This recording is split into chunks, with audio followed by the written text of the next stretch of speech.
Hi, I'm Jenny Miller of Let's Get Sewing. Are you ready to take the fear and frustration out of your sewing experience and finally get sewing? Then you're in the right place.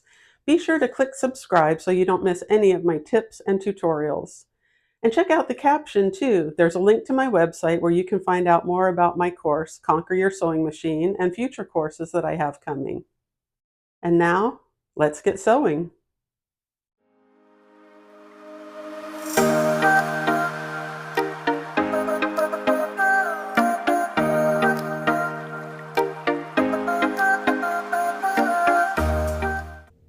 Today I'm wearing the patina blouse by Friday Pattern Company. It's such a fun, simple blouse to make, but it looks more complicated than it actually is. So if you are interested in making the patina blouse, I'm going to post in the description below, but I have a course coming up, Conquer Garment Sewing, where we make the patina blouse from start to finish. You learn a lot of these terms as we go, and I give you a glossary with even more terms about sewing. So if you're interested in learning to make the patina blouse or learning more about sewing clothes that fit your style and your body, be sure to check out the comments for the link. Doors have not opened quite yet, but you can get on the wait list now. They are opening next month. If you are just starting your sewing journey and you purchase a pattern, there might be a lot of terms in there that you have no idea what they mean. They might seem completely foreign to you, but that is okay. That's part of the process, learning the terminology so that you can make your garments look better. Today, I want to talk to you about 5 of those terms that I think are really essential to understanding a pattern, at least a very basic pattern when you're starting to sew. So let's take a look at what those 5 terms are. The first term that I want to talk about is seam allowance. Seam allowance is the distance between your stitching and the edge of your fabric. The seam allowance is important for several reasons. First of all, it gives you a little bit of room where you might be able to let things out or take things in. Second of all, that is the part of the fabric that is being held by the stitching. And so you need that for the stitches to grip to hold the fabric together. If your seam allowance is too little, there may not be enough threads of the fabric there for your stitching to grab a hold of, and they can actually pull apart at the stitching. You may have had that happen with clothing in the past. Even ready to wear sometimes doesn't get a very good seam allowance, and things will just pull apart at the seams. That's because they didn't have a wide enough seam allowance for the specific fabric, and so there weren't enough threads of the fabric for the stitching to grab a hold of and hold things together. When you buy a pattern, it's important to note what the designer's seam allowance recommendation is. There are different seam allowances. It used to be that in the United States, 5/8 inch was standard. 1 centimeter was standard in Europe and other countries that use the decimal system. However, with the emergence of indie designers, which is a very good thing because we have lots of different options, however, these indie designers are often using whatever seam allowance they are used to or that fits with their design. So always be sure to check your instructions and find out what the seam allowance is first, because that's going to affect the fit of the fabric. If you're sewing at 5/8 and they were only intending a 3/8 seam allowance, you're losing 1/4 of an inch at every seam.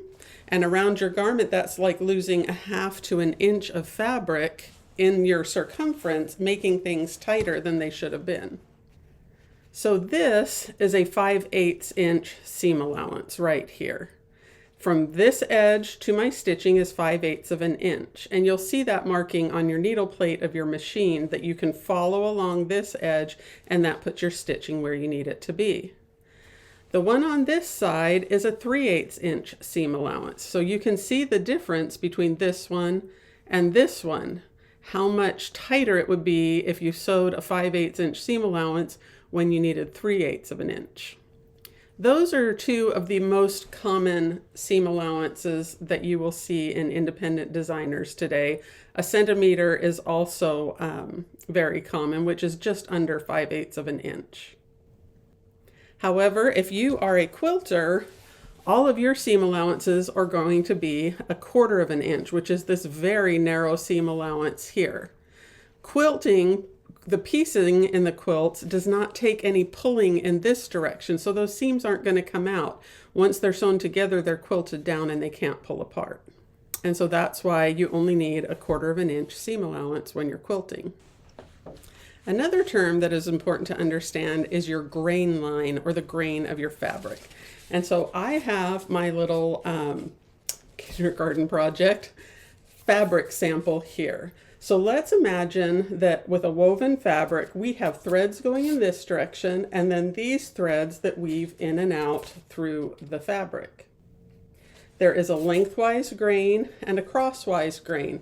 The lengthwise is the length, the way it's rolled on the bolt. The crosswise grain goes from selvage to selvage. It's important to know which way is that lengthwise grain when you're placing your pattern pieces on the fabric to cut out. The reason for that is when you're going with the lengthwise grain, it is very tightly woven and won't stretch. You don't want your garment to stretch when you're wearing it necessarily. Crosswise doesn't stretch much either, but it does stretch slightly more than lengthwise. So you need to be aware of those two differences. But the third option is the bias.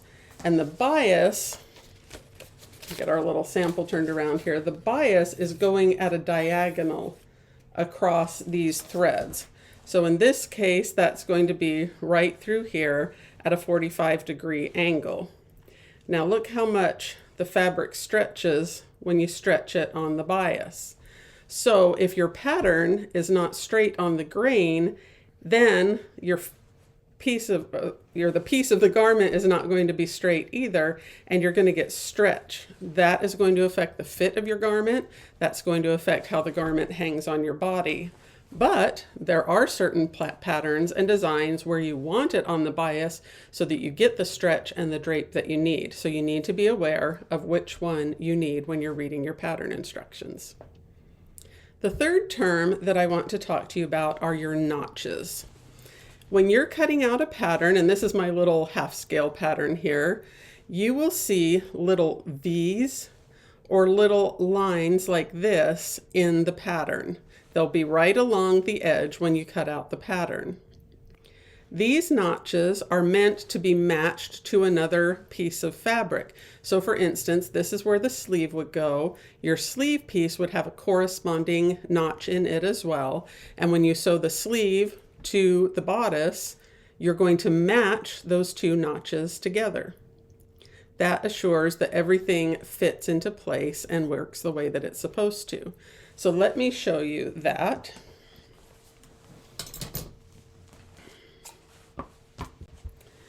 Here I have cut out a little piece, and you'll see that I have a notch here in the sleeve and another notch down here along the side of this particular bodice piece.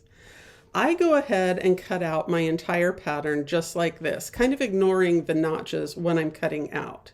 Once I have it cut out, before I take this pattern piece off, I want to go back and put a tiny little snip where those notches are. And that snip should be no more than 1/4 of an inch. If your seam allowances are 3/8 of an inch, you might even make that like an 1/8 or a 1/16 of an inch snip. But don't go too deep because, like I said before, you don't want that stitching so close to the edge of the fabric that fabric can pull out there and fray. So you'll see that I snipped these, and I hope that this will show just like a little 1/4 of an inch snip. We're going to pretend that this was a 5/8 inch seam allowance.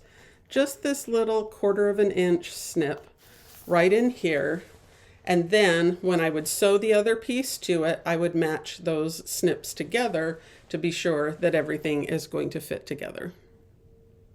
Another term that you're going to hear quite a bit when you are sewing clothing is interfacing. And actually on the outside of the envelope, it will usually tell you how much interfacing you need for this particular design. Then on the inside, it's going to give you instructions for cutting out and attaching the interfacing. For a video about that, I will put a link in the comments and you can find out a lot more about interfacing because it's a whole topic unto itself. But interfacing is basically, this is a woven interfacing. So it is woven just like these pieces here, just kind of like your fabric would be. There's also interfacing that looks like this, and it's more like paper, like a mesh. I mean, I could tear it if I need to. So it's not woven together in any way. It's just kind of these fibers meshed together.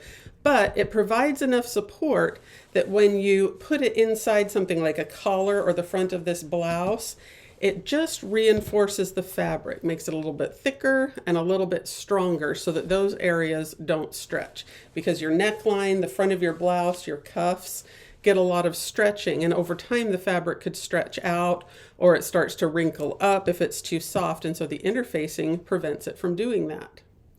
There are different types of interfacing, and again, I talk about those in my other video, but you can get interfacing like this that gets ironed on, and this has a glue on one side so that you can fuse it to the fabric.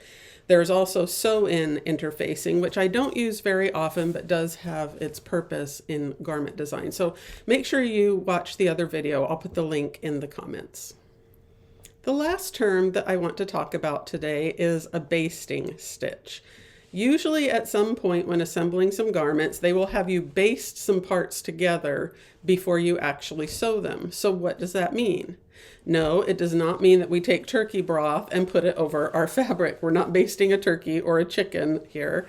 We are basting the fabric together. And so basically, basting is large stitches to temporarily hold the fabric in place. Now, you can do this a couple of different ways. You can do it by hand, or you can do it on your machine. If you do it on your machine, you want a nice long stitch length. So this basting here I did on my machine, and I did this with a 6mm stitch length. Not all machines go up to 6mm. I have one machine that only goes up to 5mm.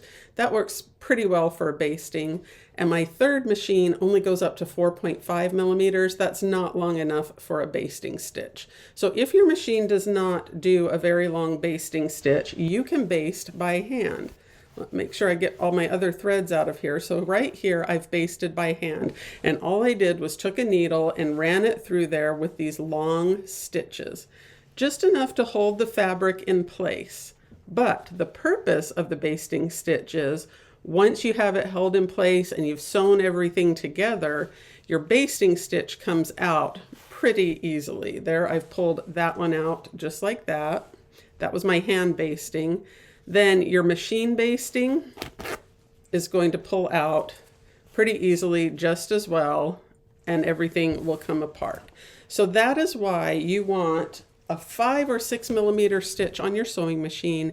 If you don't have that, I would baste things together by hand. It doesn't take very long, and you don't need any skill at all. The stitches could even have been bigger than what I did here, but I just kind of took my needle, ran it through, and then pulled some, ran it through, and then pulled some. So simple to run a hand basting stitch and a basting stitch on your machine. So these 5 terms are terms that you really should understand. As always, if you still have any questions about any of them, feel free to comment below. I am happy to answer your questions and help you understand it more, because I want sewing to be easy and enjoyable for everyone. Thank you for joining me today. My goal is to take the frustration out of your sewing experience, and so I hope my tips are helpful. Feel free to comment with any questions or ideas you may have. I will try to get back to you as soon as I can. Now, let's get sewing.